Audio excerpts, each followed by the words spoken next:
अस्सलाम वालेकुम viewers, I hope आप लोगों को हमारी वीडियोस पसंद आ रही होंगी। और आज की वीडियो में हम बहुत फ्रीक्वेंटली आस्क्ड क्वेश्चंस जो आप लोग हमसे बहुत ज़्यादा पूछते हैं कि विंटर्स में कुछ टिपिकल स्किन केयर रजीम्स हैं जो फॉलो करनी चाहिए, कोई टिपिकल स्किन केयर इश्यूज़ होते हैं जो विंटर्स में कुछ लोगों को ज़्यादा हो जाते हैं, तो आज की वीडियो में हम वो डिस्कस करेंगे। अगर आपने अभी तक हमारे चैनल को सब्सक्राइब नहीं किया तो do subscribe our channel as well. The most frequently asked question number 1 कि क्या हम सर्दियों में रेटिनॉल, AHA, BHA यूज़ कर सकते हैं? The shortest answer is yes, but इसका तरीका डिफरेंट होता है। जिस तरह विंटर्स में हमारी ड्रेसिंग चेंज हो जाती है, विंटर्स में हमारा फूड चेंज हो जाता है, इस तरह हमारी स्किन केयर रजीम भी जो है वो विंटर्स में चेंज हो जाती है। जो लोग AHA, BHA या रेटिनॉल यूज़ करते हैं उनके लिए 3 से 4 टिप्स मैं बताऊंगी। अगर आप उनको फॉलो करेंगे तो yes you can continue using these products in winters as well.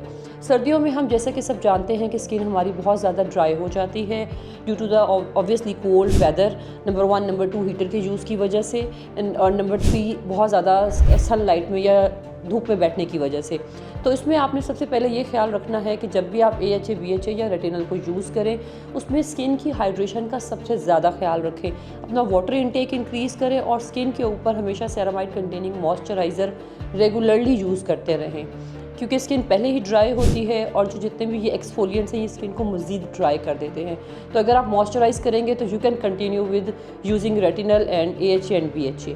Number 2, sun protection में आपने सन ब्लॉक का रिलीजियसली यूज़ करना है। हम जब AHA, BHA यूज़ करते हैं स्किन को थोड़ा सा सेंसिटिव भी कर देते हैं, तो अगर ऑलरेडी ड्राई स्किन है उसके साथ आप इन 2 प्रोडक्ट्स को यूज़ कर रहे हैं तो स्किन ज़्यादा ड्राई हो जाती है। तो इसको बैलेंस करने के लिए sun protection is must. Number 3, आपने कभी भी 2 से 3 एक्सफोलिएंट्स को कंबाइन नहीं करना। आपने प्रॉपर यूज़ करेंगे।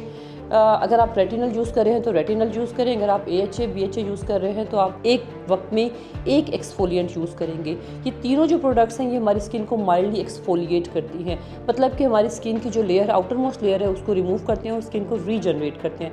तो इन तीनों का कॉम्बिनेशन एक ही रात में, एक ही वक्त में लगाना is not recommended at all. And number 4, अगर आपको लगता है कि आपकी स्किन ओवर सेंसिटिव हो जाती है विंटर्स में due to the use of these products, या अदरवाइज़ भी आपकी स्किन एक्सट्रीमली ड्राई हो जाती है, तो उसमें आप ये कर सकते हैं कि अगर आप पहले इनिशियली डेली यूज़ करते थे तो आप स्किप करके यूज़ कर सकते हैं, यानी कि आप ऑल्टरनेट डे पे यूज़ कर सकते हैं, या 2 से 3 दिन in a week you can continue using AHA, BHA और रेटिनल।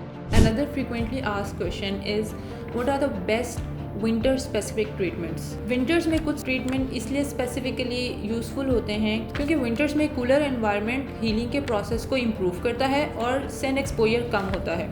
तो नंबर 1 पे हमारे पास आ जाते हैं chemical peel. Chemical peel due to decrease risk of sun exposure, chemical peel में पोस्ट ट्रीटमेंट हाइपरपिगमेंटेशन के रिस्क बहुत कम हो जाते हैं। Number 2 is hydra facial. Hydra facial हमारे स्किन को ओवरऑल एक हाइड्रेशन प्रोवाइड करता है क्योंकि विंटर्स में हमारी स्किन ऑलरेडी ड्राई और फ्लेकी हो रही होती है। Number 3 is laser, that is again due to decrease exposure to सन और UV radiations, post inflammatory pigmentation के चांसेस बहुत कम हो जाते हैं। तो माइक्रो नीडलिंग विद PRP। अब माइक्रो नीडलिंग विद PRP में क्या होता है कि हमारा हीलिंग टाइम इंक्रीज़ हो जाता है जिसकी वजह से कोलेजन प्रोडक्शन इंक्रीज़ हो जाती है। और लास्ट में हमारे पास आती हैं बूस्टर थेरेपीज़। बूस्टर थेरेपीज़ में हमारे पास मेसोथेरेपी विद हाइलुरोनिक एसिड जब हम इंजेक्ट करते हैं तो वो ड्राइनेस को काउंटर करती है जिससे हमारी स्किन अच्छे से हाइड्रेट हो जाती है। And the next very important question is कि सर्दियों में कुछ लोगों की स्किन बहुत ज़्यादा रेड हो जाती है और सेंसिटिव हो जाती है, तो उसको आप विंटर्स में कैसे मैनेज कर सकते हैं? विंटर्स में चूँकि आपका एक तो नेचुरल जो मॉइस्चर है वो ख़त्म हो जाता है स्किन का, और दूसरा आपका जो इनटेक है वो भी कम हो जाता है। तो ये इनटेक ऑफ वाटर स्पेसिफिकली कम हो जाता है तो आपकी स्किन एक्सट्रीमली ड्राई हो जाती है। जब भी स्किन हमारी ड्राई होती है उसका जो बैरियर फंक्शन है वो इम्पेयर हो जाता है। तो सिंपल भी जो एलर्जेंस होते हैं, जैसे सिंपल ठंडी हवा है या गर्म हीटर है, वो हमारी स्किन को बहुत ज़्यादा सेंसिटिव कर देता है और रेडनेस कॉज कर देता है। तो इसमें 3 से 4 चीज़ों का आपने बहुत ज़्यादा ख्याल रखना है। नंबर 1 कि आप जो क्लिनज़र यूज़ करें वो बहुत जेंटल और माइल्ड क्लिनज़र्स यूज़ करें जो specifically design for sensitive skin होते हैं। इसमें ऐसे क्लिनज़र्स भी आते हैं जिनमें मॉइस्चराइज़र ऐड होता है, तो मॉइस्चराइज़र कंटेनिंग या सेरामाइड्स कंटेनिंग क्लिनज़र्स भी अवेलेबल होते हैं मार्केट में, वो आप यूज़ करें। Number 2, sun protection is very important.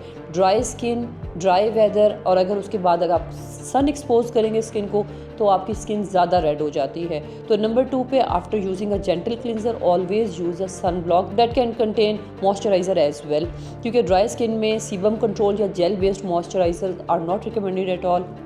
आपकी स्किन अगर ड्राई है तो high protection sun block are very good that also contain a moisturizer. Number 3, अगर आपकी एक्टिवली रेडनेस रहती है तो कुछ केमिकल्स ऐसे हैं, कुछ सीरम्स ऐसे हैं जो इसको एक्टिवली बेहतर कर सकते हैं, जैसे नाइसिनामाइड है, इससे स्किन बहुत ज़्यादा रेडनेस को कवर हो जाता है। एजेलिक एसिड का यूज़, उससे रेडनेस बहुत बेहतर हो जाती है। Hyaluronic acid is very good to cover all these issue.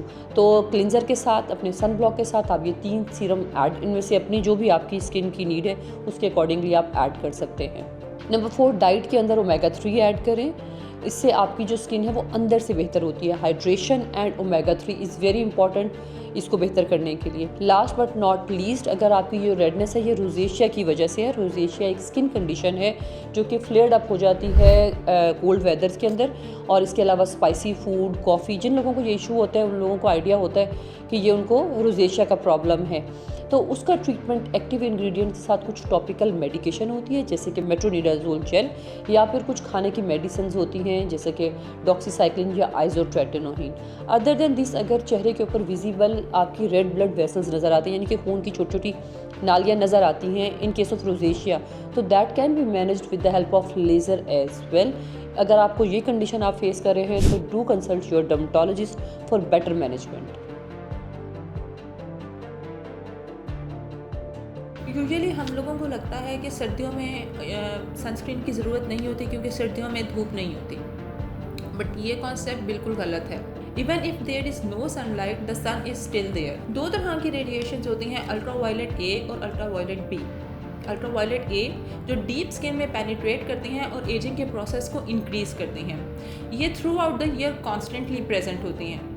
Second is ultraviolet B. Ultraviolet B sun burn करवाती हैं, वो throughout the year present होती हैं लेकिन less in intensity in winters. Even during clouds और cloudy weather 80% of the UV radiation हम तक पहुंच रही होती हैं। So coming towards the question, sunscreen are necessary in winters. The last question is winter acne. Winters में acne क्यों होती है? हालांकि ऑलरेडी हमारी स्किन इतनी ड्राई होती है, तो फिर एक्ने क्यों हो जाती है? Beautiful question. यूजुअली लोग यही कहते हैं कि स्किन तो ड्राई है तो उसके ऊपर तो एक्ने नहीं होनी चाहिए। बेसिकली जब हमारी स्किन ड्राई होती है तो नेचुरल जो बॉडी का प्रोटेक्टिव मैकेनिज़्म है वो उसको कंपनसेट करने के लिए ऑयल की प्रोडक्शन ज़्यादा करता है। तो अगर स्किन ड्राई होगी तो नेचुरल आपका ऑयल ज़्यादा निकलेगा। जब ऑयल ज़्यादा निकलेगा तो फिर कॉम्बिडोन्स और ब्लैक हेड्स, वाइट हेड्स और एक्ने होने का चांस होता है। नंबर 2, विंटर्स में यूजुअली लोग नट्स का इस्तेमाल करते हैं और वो एक्सेसिव कर लेते हैं। जब बहुत ज़्यादा नट्स आप खाएंगे तो दाने तो निकलेंगे। एंड नंबर 3 पे हॉट बेवरेजेस कॉमन, कॉफ़ी बहुत कॉमन हो जाती है, लोग कॉफ़ी का इंटेक इंक्रीज़ करते हैं, तो coffee with high content of sugar leads to acne. तो फिर इसको मैनेज कैसे करना है? इन्हीं तीनों चीज़ों पे काम करें आप, क्योंकि स्किन बहुत ज़्यादा ड्राई है तो उसको मॉइस्चराइज़ करें, नट्स ज़्यादा खाते हैं तो उसका इंटेक कम करें, कॉन्शियस ईटिंग करें ना। और नंबर 3 पे कॉफ़ी का इंटेक अगर करते हैं आप, ज़्यादा लेते हैं 1-2 कप से ज़्यादा, तो उसमें शुगर का कंटेंट कम कर दें। और इसके अलावा आप यूज़ कर सकते हैं spot gels and spot creams, market में इजीली अवेलेबल हैं। आप फुल फेस को मज़ीद ख़राब ना करें। अगर 1-2 स्पॉट्स निकलते हैं तो उसके ऊपर आप क्लिंडामाइसिन या फिर आप डेप्सोन जेल या क्रीम फॉर्म में स्पॉट जेल या स्पॉट क्रीम की फॉर्म में लगा सकते हैं। आई होप आपको हमारी ये वीडियो पसंद आई होगी, और अगर आपको हमारी वीडियो अच्छी लगी है तो do subscribe our channel so that आपको इस तरह का स्किन रिलेटेड कंटेंट मिलता रहे। And turn on the notification bell.